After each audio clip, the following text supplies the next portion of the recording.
Hello Math 130 students, this is your instructor Cindy Enrique, and we are going to go over section 1.3 on page 13. So this section is all about applications to geometry and literal equations. So for the first example, so parts A, B, C, and D, we are going to solve for the indicated variable. So notice how for part A, it says that we have this equation and we want to solve for y. So since it tells us that it wants to solve for y, then that is the variable that we want to go ahead and isolate. So that's your goal. So I'm going to rewrite this. 5x plus 2y is equal to 19. So I'm going to subtract 5x from both sides to start isolating that y variable. So now I have that 2y is equal to a negative 5x plus 19. From here, to get the y by itself, divide each piece by 2 to get y is equal to a negative 5 halves x plus a 19 halves. So notice how I have fractions, which is fine. The goal is to get the y by itself, and I accomplished that. So that's a perfectly good answer. Now for part B, what my goal is to get this h by itself. And with multiplication, 3 times 5 is the same as 5 times 3, right? Both sides are equal to the same thing. So here, whenever you're multiplying, order doesn't matter.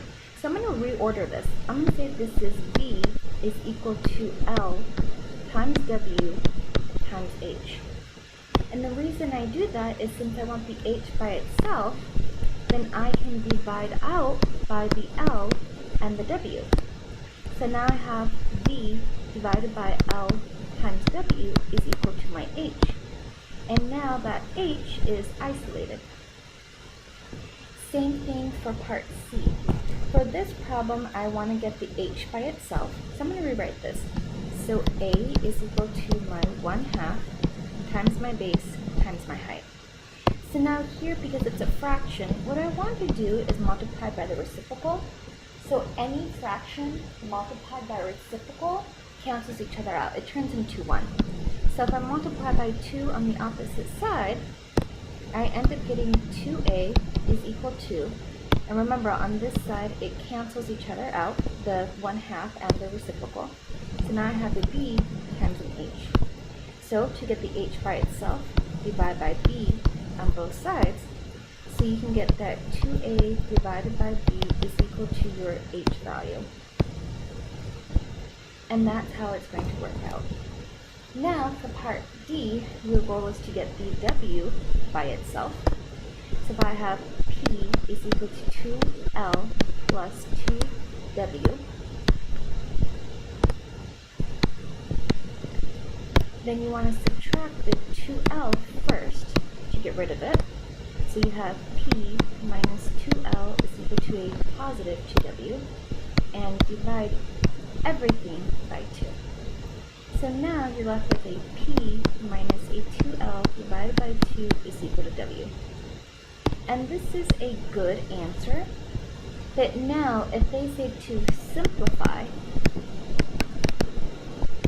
then you can simplify this further.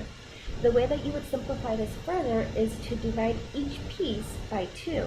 So I have p divided by 2 minus 2l divided by 2 is equal to my w. So I'm just rewriting that over here. And instead of writing it as a 1 fraction, I really write it as 2 fractions, because that's what it means. If I have p minus 2l all divided by 2, then all is divided by 2. So each thing in the numerator is divided by 2. So now I have p divided by 2 minus, what ends up happening is those two 2's cancel out, so you're just left with L is equal to W. So it just depends if in your directions it says to simplify, or if it just says to solve the variable. So at least you know if it says to simplify, you can definitely go further, especially if you have fractions. Now, in this next page, page 14, we have all of the formulas that you're going to need for perimeter and area for the section 1.3. So notice that if you have a rectangle, I have perimeter and area.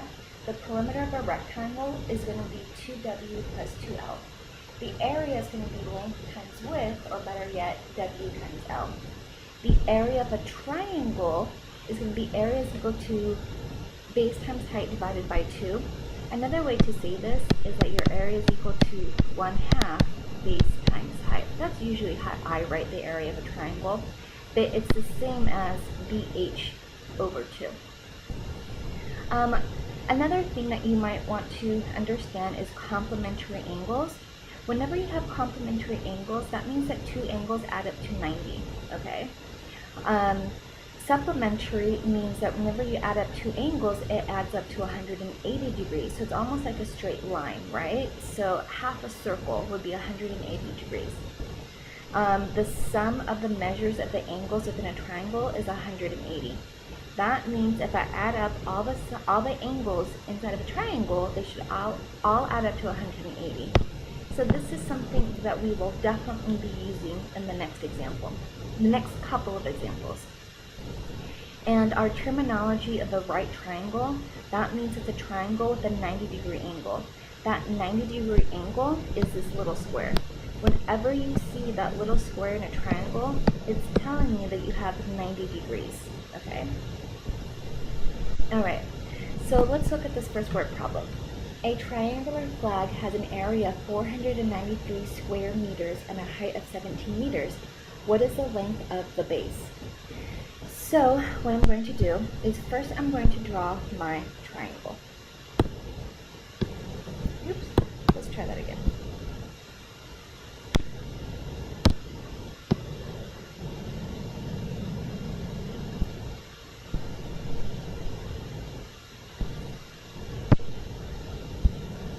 Okay, so here is my triangle. And so it says, and the reason I know it's a triangle because this is my shape, right? Shape is triangular, which means that I have a triangle. So I have my triangle. It tells me that the area is this much. So that means everything on the inside is going to be 493. So that's everything on the inside. And it has a height of 17 meters. So height goes straight up and down. So my h is equal to 17. I also have a question that I need to answer. It says, what is the base? So the base is going to be along the bottom. Let's call that a B. And it always intersects the height at a 90-degree angle. So remember the general equation of the area of a triangle is area is equal to 1/2 base times height. So now I get to just plug in my values. So for area, it told me it was 493. I have my 1/2. The base is what I don't know, but I do know that the height that it's giving me is 17. So now I'm going to simplify this just a little bit. So 493 is equal to, and here I have my 1/2 times 17, which would be the same as 17/2 times my b. Now, to get rid of that fraction, I'm going to multiply by the reciprocal, which would be 2 over 17. So now I'm going to get my calculator, and I'm going to multiply. So I have 2 divided by 17 times 493, and that's going to give me 58. So 58 is equal to my b. So remember, it's specifically asking you, what is the length of the base? So if it gave me units, in this case it's meters, I should answer it in meters. So I'm going to say the base is 58 meters. And so that ends up becoming my final answer.